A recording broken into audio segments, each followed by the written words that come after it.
Where do I begin? I think Chris was seriously the brother I think I never had. And I was working as staff at a boys' residential group home called the In-Home for Boys. And so his service was line staff at the In-Home for Boys. Just really hit the jackpot with Chris as one of my housemates. He just made everyone feel loved and special. I'm gonna get teary, just like known and cared for. And he just listened. He really listened and remembered things about all of us, and then would make it a point to ask, just know us in a way. That was just amazing. And so these were youth that were pretty good at pushing buttons and pretty good at sort of, making the world work for them. And so Chris came in, and it was just a natural fit because there were things that he, I think, innately were hardwired in him, just around the ability to see the good in others, to pretty unflappable. He was one of the funnest people to be around at all times. I mean, he definitely brought the fun.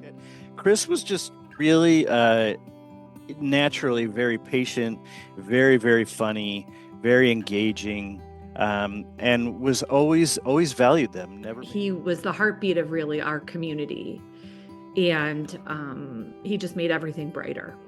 I think he was an excellent role model for the young boys in that home, and he was also just really kind of a role model for me because I'd watch him, and even though I'd been doing it for a couple of years, he just brought a new dimension to it, and really made it like a fun place to be.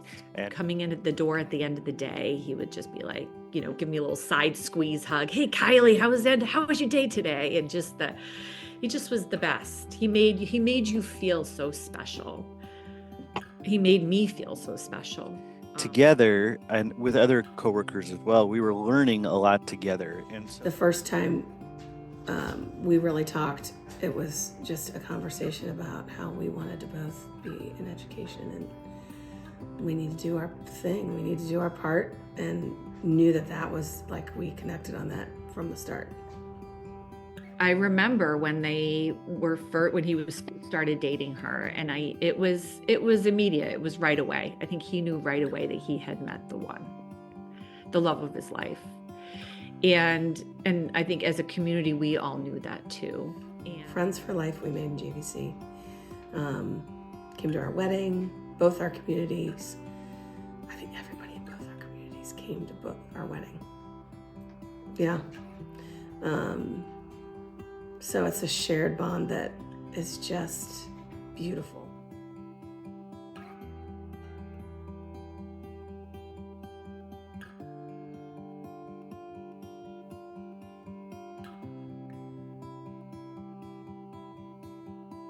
He, I think, realized he wanted to make a difference.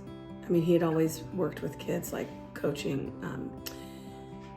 He was like a camp counselor at sports camps, but until he worked for the in-home in Portland, that was when he really realized he could make a difference.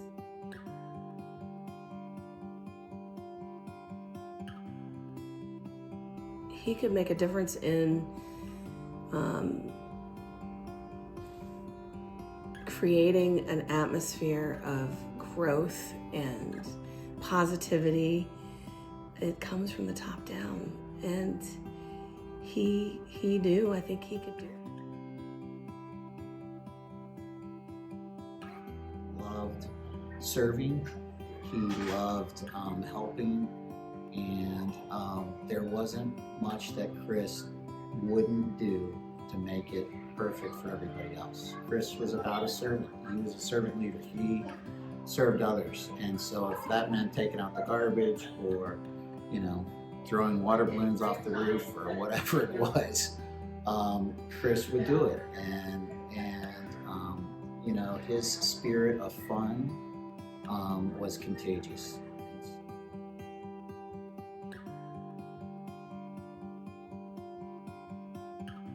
Chris, I would say, loved life. He lived life to the full.